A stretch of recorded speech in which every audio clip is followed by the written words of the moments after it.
네, 반갑습니다. 시드니 셀드님, 네, 안녕하세요. 1등. 오늘 입찰 보러 간 거 아닌가? 방송도 1등 하시고, 입찰 보셔서 1등 하시기 바라겠습니다. 오, 헤어스타일이 좋아요. 더 젊어지셨네요. 살짝 놀리는 것 같다, 그렇죠? 네. 앙드레 김 같아요. 앙드레 김. 제가 옛날에 앙드레 김 매장에서 옷을 많이 사 입었어요. 얼지병원 사거리. 자, 그럼 시작하도록 합시다. 지방에 있는 다가구인데 사실 지방에 있는 다가구가 이 정도 금액대에 이 정도 월세 나오는 건 쉽지 않습니다. 그리고 이 지역을 저희들이 조사를 하면서 좀 놀랬는 게 월세가 이만큼 높은 줄 몰랐어요. 이쪽 지역은 제가 전에 이제 사업할 때 일 때문에 자주 오고 가고 하는 지역이어서 이쪽 지역에 다가구가 나왔네. 일반인들은 잘 모를 건데 이 지역에 대해서. 그래서 오늘 그 지역 주위를 소개하면서 왜 여기가 공실 없이 잘 유지할 수 있는지에 대해서도 같이 설명을 해드리도록 하겠습니다. 그러면 물건을 보도록 하겠습니다. 지방에 있는 다가구는 하실 때 공실 유무 이런 것도 굉장히 잘 알아보셔야 되겠지만 우리 집에 누가 주로 와서 사는지 직업군을 얘기하는 거예요. 직업군. 이런 것을 잘 조사를 하셔야 돼요. 그래서 지금도 중요하겠지만 앞으로도 공실이 안 생길 수 있는 그런 지역의 매물을 여러분들이 알아보셔야지만 내가 나중에 엑시트 할 때도 잘 할 수 있다. 그리고 지금보다는 앞으로 좀 더 좋아질 때를 꼭 투자를 하셔서 여러분들이 다들 현금 흐름을 잘 만들어서 성공 투자를 하시기 바라겠습니다. 자, 여기는 충북 엄성군 거방읍 무궁리. 전체 토지는 683평 중에 220평이 나왔고 건물은 198평, 그리고 감정가가 13억 9,200에 한 번, 두 번 유찰되고 지금 3차에 8억 9,100만 원에 지금 진행을 하고 있습니다. 사진을 한번 보도록 하겠습니다. 일단은 딱 봐도 땅도 크고 건물도 다가구로서 풀로 채워넣은 상황입니다. 외벽은 석재로 지금 마감이 되어 있고 임야를 밀어서 여기 땅을 만들어낸 형태입니다. 차가 이렇게 되어 있다는 것은 일로 차가 지나갈 수 있을까요? 없을까요? 있으니까 이렇게 되어놨겠죠. 우리 집 옆에도 이렇게 다가구가 만들어져 있고 지대가 조금 높다 보니까 앞에 좀 답답함이 없는 다가구 같아요. 한 동, 두 동, 세 동이 아니고 한 동으로 이루어져 있는 이런 모습이에요. 그러면 충분한 주차장이 확보될까요? 안 될까요? 충분히 됩니다. 주차장을 확보해 놓은 건물이고 보시는 것처럼 옥상도 잘 만들어져 있고 안에도 이렇게 대리석으로 잘 마무리되어 있는 물건이에요. 그래서 저희들이 부동산 몇 군데를 전화해 봤는데 이 물건에 대해서 너무 잘 알고 있더라고. 여기 관리회사하고도 저희들이 통화를 해 봤습니다. 우리 집에서 이렇게 나오면 넓은 도로로 해서 바로 진입을 할 수 있게끔 되어 있다. 이렇게 보시면 좋을 것 같습니다. 그리고 중요한 거는 엘베도 있습니다. 건축물 대장 볼게요. 방수가 19개 되어 있습니다. 19개. 엘베가 있는 상황에서 방이 19개면 방이 작아야 돼요? 커야 맞는 거예요? 작아야 맞지만 방도 굉장히 큰 방으로 이루어져 있습니다. 그래서 이게 엄청난 장점을 가지고 있다. 일종 일반 주거지역이고 다가구가 2층, 3층, 4층에 19가구가 만들어져 있는 겁니다. 우리 입장에서는 방이 많은 게 중요해요? 없는 게 중요해요? 많아야 세입자들이 많고 내가 월세를 많이 받을 수 있는 엄청난 장점을 지닌 물건입니다. 그러면 왜 이렇게 토지가 683평이나 되느냐? 그 중에 220평은 뭐냐면 우리 대지만 170평, 나머지는 뭐다? 도로예요, 도로. 실질적으로 건물이 올라가 있는 그 대지 평수가 170평입니다. 서울에 보통 다가구가 몇 평 정도 돼요, 대지 평수가? 보통 30에서 50평이에요. 근데 얘는 170평이면 3배 이상 되는 거예요. 그러면 방 사이즈가 3배 이상 된다 생각하면 돼요. 서울에 있는 다가구 다중주택이 평균적으로 방 하나 사이즈가 지금 3.5평에서 4.5평 만들어요. 근데 실제로 얘들은 거기에서 한 15평 정도 된다 생각하시면 돼요. 그럼 방이 커요, 작아요? 엄청 커요. 빌라도 생각해 보세요. 우리가 전용 면적 몇 평 나와요? 투룸 기준으로 하면 보통 8평 정도 나와요, 전용 면적이. 근데 얘들은 약 한 15평 정도 만들어져 있는 물건이에요. 그 중에 원룸도 있고 투룸도 있고 미투도 있고 투룸도 큰 투룸이 있고 또 작은 투룸이 있더라고요. 그래서 이런 물건은 우리가 현황들을 봐서는 잘 모를 수 있어요. 그럴 때는 어떻게 하냐면 이 물건을 잘 알고 있는 부동산 찾아서 그분들한테 탐문조사, 때로는 이런 다가구 같은 물건들은 부동산도 있지만 건물을 관리하는 회사가 따로 있어요. 그 관리 회사를 꼭 찾으셔야 돼요. 그래서 지금 왜 경매가 넘어갔고 지금 세입자가 어떤 상태로 있으며 몇 명이 지금 거주하고 있고 몇 명이 나갔고 이거는 누가 다 알고 있어요? 관리회사에서 알고 있단 말이에요. 그래서 관리회사를 잘 찾는 것도 굉장히 중요합니다. 이 물건은 2016년 6월식이고 그러면 지금 10년 됐어요? 안 됐어요? 만 8년 됐는 거예요. 이게 준신축급의 물건이다 이렇게 보시면 되고 말소 기준은 16년 7월 1일 그리고 우리보다 대항력 있는 임차인을 찾아야 되는데 이렇게 봤을 때는 대항력 있는 임차인이 없습니다. 그래서 권리상의 깨끗한 물건이다. 그러면 우리 물건 주위의 토지와 상황을 알아야 되겠죠. 위치를 보도록 할게요. 여기가 저희 물건이고 바로 옆이 뭐냐면 여기가 시내예요. 산업단지들이 많죠. 주위에 이런 산업단지에 있는 분들이 여기 와서 거주를 하는 거예요. 이게 그러면 공실의 리스크가 클까요? 작을까요? 작을 수도 있고 클 수도 있어요. 이걸 명확하게 아셔야 되는 게 무슨 말이냐면 보시는 것처럼 이런 산업단지가 큰 산업단지 같아요? 조금 작은 산업단지 같아요? 작은 산업단지예요. 작은 산업단지들의 장점은 뭐냐면 큰 산업단지는 그 산업이 무너지면 끝나버리는 겁니다. 그래서 구미나 뭐 울산이나 이런 데 가보면 전자산업이 좋을 때는 구미가 굉장히 활성화됐어요. 근데 지금 구미가 전자산업이 무너지면서 어떻게 돼요? 이 다가구와 몰공실이 생겼어요. 그리고 울산도 보면 울산 동구에 가면 현대중공업이라는 회사가 있어요. 조선소죠. 그리고 거제도 가면 거제 삼성중공업, 한국해안조선 몇 개 대기업들을 운영하는 조선소가 있는데 이 조선 산업이 좋을 때는 여기가 다가구 월세가 많이 나갈 때는 20년에서 15년 전에는 비쌀 때 그 당시에 80만 원 정도 였어요. 그래서 안 좋을 때는 15만 원까지 떨어졌어요. 이해되시겠어요? 그런 큰 산업단지는 한 방에 무너졌다가 다시 살아났다 이렇게 할 수 있지만 이런 작은 산업단지들이 이렇게 많이 분포되어 있다 그러면 굉장히 안정적이에요. 그리고 생각해 보세요. 이런 산업단지에 있는 친구들이 산업단지 앞에 거주하는 것을 원할까? 아니면 나름대로 여기 도심에 사는 걸 원하실까? 당연히 도심에 사는 걸 원한단 말이에요. 이게 왜? 퇴근하고 여기 와서 한잔하고 집에 가서 쉴 수도 있고 또 여기는 혼자 사는 사람들이 많겠죠. 그러면 이분들은 또 여기서 회식하고 때로는 뭐 좀 젊은 친구들은 당구도 치고 맥주도 한잔하고 할 수 있는 내가 뭔가 누릴 수 있는 지역을 선호해요. 그래서 이런 산업단지 앞에 있으면 일 끝나고 퇴근했다가 또 일 끝나고 퇴근하고 내 삶이 없어지는 거야. 그래서 무조건 이런 편의시설이 있는 데를 선호한단 말이에요. 그래서 여기 거망이라는 지역이 왜 또 좋으냐면 지금보다는 앞으로 더 좋아질 지역입니다. 거망읍 행복복지센터 그리고 여기가 먹자상권이에요. 바로 집 앞에 먹자상권이 있다 보니까 굉장히 입지가 좋고 아무리 지방이라 하지만 서울의 접근성이 중요할까요? 안 할까요? 굉장히 중요합니다. 여기 음성은 어떤 지역이냐면 서울에서 내려올 때는 보시는 것처럼 여기에 뭐냐면 평택 제천간 고속도로 우리가 말하는 제2 서해선입니다.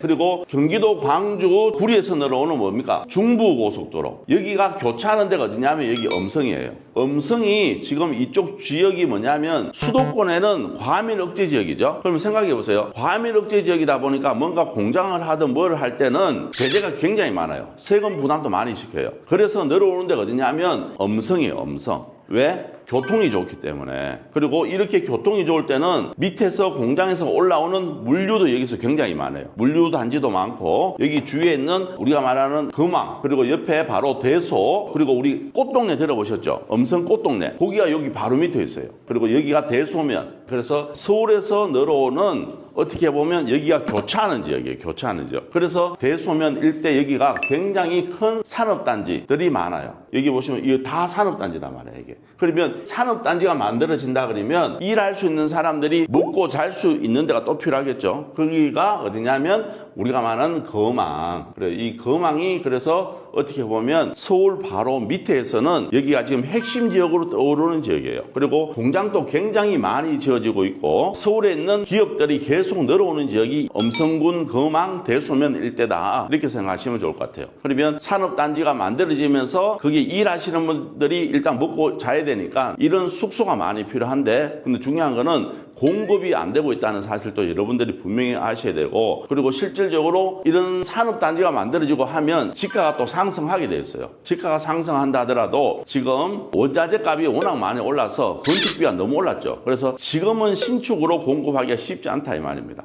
지금 우리가 연면적이 약 200평 정도 되는데 평당 800만 원 잡더라도 그것만 해도 어떻게 됩니까? 건축비만 16억 들어가요. 근데 우리는 건축비도 안 되는 가격에 저희들이 매입을 할 것이고 내가 낙찰 받고 월세 잘 받다가 나중에 매도하면 큰 시세 차익까지 받을 수 있는 물건이다. 이렇게 보시면 좋을 것 같습니다. 그러면 우리 수익률표 한번 보도록 할게요. 여기가 좀 다양하게 구성되어 있잖아요. 그래서 여러분들이 이런 물건 같은 경우에는 보통 다가구라 그러면 원룸 몇 개, 1.5룸 몇 개 이렇게 구성되어 있는데 이 물건은 좀 특성이 있었어요. 원룸도 있고 1.5룸도 있고 작은 투룸도 있고 큰 투룸도 있었어요. 이렇게 구성이 다양하게 되는 게 임대 놓는 우리 임대인 입장에서는 굉장히 중요한 얘기입니다. 근데 이 물건이 모든 여건을 다 갖춘 물건이었고 저희들이 나름 알아보니까 지금 다 합치니까 보증금은 사실 7천만 원은 저희들이 그냥 신탁대출 받으니까 보증금을 작게 받는다는 가정하에 7천만 원 잡았고 월세는 지금 기준으로 1,100만 원 받을 수 있답니다. 물론 여기에서 관리비는 별도로 받을 수 있는 금액이에요. 그래서 약간 낮게 잡아도 지금 한 1,100만 원 받고 있고 실질적으로 지금 이렇게 바로 옆에 있는 건물들은 이 이상으로 지금 받고 있더라고요. 지금 확인해 보니까. 그리고 공실률은 어떠냐 하니까 지금은 공실이 없는데 왜 공실이 없느냐 하니까 성보 산업단지하고 앞에 자이 아파트 공사하는 인부들이 주위에 지금 많이 깔려 있대요. 그래서 이분들이 점점점 공사가 마무리하면서 나가는 추세인데 나가면 아무래도 잠깐은 흔들릴 수는 있다. 하지만 그 전에도 우리가 보면 통상적으로 방이 하나 세입자가 만기되어서 나가면 보통 일주일에서 2주 안에는 다 방을 세팅을 했답니다. 그래서 제가 봐도 지금은 큰 리스크 없이 투자할 수 있는 지역이지 않겠냐 이렇게 보는 거고 그렇게 했을 때 최저가가 8억 9천이잖아. 그렇죠? 그냥 10억 기준으로 본다 그러면 내 실제적 투자금은 처음에 2억 4천 정도 있어야 돼요. 왜? 우리가 대출을 80% 시동록세를 제가 4% 잡았어요. 그렇게 했을 때는 내 투자금 2억 4천 정도 있어야 되고 보증금 회수하면 약 1억 7천만 원 정도 이 건물에 내가 투자되는 거고 한 달에 757만 원 나와요. 이자 공제 후에. 어제도 보니까 한 달 전보다는 0.02% 정도 대출 금리가 실질적으로 하락했답니다. 이렇게 지금 대출 금리가 계속 하락하고 있는 추세다. 어제 제가 사실 대출 만기가 하나 있어가지고 대출 자사하러 갔다 왔어요. 기존에 우리은행 쓰고 있었는데 만기되면서 제가 국민은행으로 갈아탔어요. 왜냐하면 국민은행에서 우대금리로 해서 저렴하게 해준다 그래서 제가 어제 자세했는 게 4.2%에 받았어요. 4.2%에. 그래서 어제 금액이 좀 큰 금액이어가지고 저한테는 0.1%만 하더라도 한 달에 이제 몇백만 원씩 왔다 갔다 하니까 그래서 어제 제가 4.2%에 자세했는데 그렇게 하니까 확실히 한 달에 기존보다는 약 한 1% 정도 저렴하게 받았어요. 한 달에 1,000단위가 차이 나는 거예요. 그래서 제가 이게 진짜 이러니까 금리에 우리가 예민하구나 이런 생각이 들더라고. 지금 또 저희들이 보면 제가 연간 이자율을 5.3% 잡았는데 금리는 지금 계속 떨어지고 있는 추세라는 걸 명확하게 아셔야 돼요. 시간이 지나면 월세는 내가 그냥 요 상황에서 유지하겠지만 금리가 떨어지면 대출 월 이자가 계속 다운될 거예요 아마. 그러면 세입자한테 받는 월세는 똑같지만 내 수익은 매달 조금씩 상승한다는 것을 여러분들 알고 계셔야 돼요. 그렇게 하면 지금보다는 조금 더 수익이 크지 않겠냐. 그리고 우리 바로 옆집이 작년에 9억 5천에 거래됐어요. 옆에 있는 건물을 한 사람이 다 지었답니다. 9억 5천에 거래됐는데 이거는 내부자 거래랍니다. 그거는 실질적인 시세는 아니니까 여러분들이 그 시세에 혼돈하지 마시고 잘 조사해서 입찰 보시면 그래도 한 달에 우리가 700만 원 정도 나온다 그러면 먹고 살만 하잖아. 그렇죠? 사는 데는 지장 없지 않겠냐 이런 생각이 듭니다. 그렇게 해서 여러분들이 이런 물건도 다양한 관점에서 보시고 지방 물건이라도 매도가 안 되지 않을까 이런 고민하실 필요는 없어요. 왜냐하면 저희들도 해보면 낙찰받고 지방 물건 들도 2년, 3년 후에 다 매도를 했습니다. 단 빌라나 아파트처럼 하루아침에 거래되고 이러지는 않아요. 그 대신 입지 좋고 공실 없는 물건을 투자한다 그러면 우리가 통상적으로 한 6개월에서 1년 안에는 내가 매도하려고 던져놓으면 시세보다 조금 낮게만 던져놓으면 다 거래가 됩니다. 그래서 너무 지방 물건에 대한 편견을 가지지 마시고 좋은 물건 선택해서 월세 흐름, 현금 흐름을 잘 만들어 놓으면 우리는 시세 차익과 현금 흐름을 같이 가릴 수가 있어요. 이런 부분을 잘 보신다 그러면 다가구로 성공 투자할 수 있는 지름길이 아니겠냐 이렇게 생각이 듭니다. 저런 곳에 33M2로 세팅도 가능할까요? 안 되는 건 없습니다. 제가 봤을 때는 33M2 해도 되고 여기는 지방이니까 도시민박업이 허가 나오는지 확인해 보시면 한 층을 도시민박업으로 등록하면 에어비앤비도 돌릴 수 있을 거예요. 지금은 에어비앤비를 하려고 그러면 숙박업 허가가 없으면 등록이 안 되잖아요. 근데 여기는 지방이기 때문에 도시민박업으로 등록이 가능하지 않겠냐. 왜? 내가 주인이니까 할 수 있잖아요. 맞죠? 가능할 것 같아요. 제가 봤을 때는. 여러분들이 지방 물건 절대 무시하시면 안 돼요. 이런 물건도 잘 가져가시면 의외로 저희 교육생들 중에 서울 거는 낙찰받고 대부분 사람들이 안 팔고 장기 보유합니다. 근데 지방 물건은 낙찰받고 한 2, 3년, 3, 4년 있으면 대부분 매도를 해요. 저도 될 수 있으면 지방 물건은 장기간 가져가지 마라고 얘기해요. 왜냐하면 그 지역이 어떤 변수가 생길지 모르니까 그래도 한 2, 3년 월세 잘 받고 있다가 그때부터 시장 가격보다 조금 낮게 매물 던져 놓으면 우리께 먼저 거래되니까 너무 걱정하지 말고 매도하고 또 하나 새로 낙찰받고 매도해라고 얘기합니다. 실질적으로 시드니 셀드님도 김천의 혁신도시 거기에 다가구를 갖고 계시는데 3억 한 5천원을 받았나? 지금 그것도 우리 벌써 시간이 지나서 2년이 다 흘러가요. 시드니 셀드님 대답하시오. 얼마에 매도 내놨어요 지금? 이거 보세요. 시드니 셀드님이 3억 5천에 낙찰을 받았는데 5억에 매도 예정이에요. 다른 것보다 조금 가격을 낮춰서 지금 부동산에서도 한 5억 정도면 금방 팔릴 수 있을 거다 이래 얘기해서 내년 5월 달에 이제 5억 정도에 매도하려고 지금 준비하고 있어요. 그러면 사실 생각해 보세요. 3억 5천에 낙찰 받아서 2년 동안 세 잘 받고 있다가 5억에 매도하면 잘했어요 못했어요? 할만하잖아 그렇죠? 지방 다가구가 이런 매력이 있는 거예요. 근데 내가 모를 때는 이게 과연 매도가 될까 이러지만 생각보다는 매도가 잘 돼요. 근데 아셔야 되는 게 의외로 서울계 매도가 안 된다는 사실도 여러분들이 분명히 알고 하셔야 돼요. 서울 거는 잘 될 것 같아요? 안 될 것 같아요?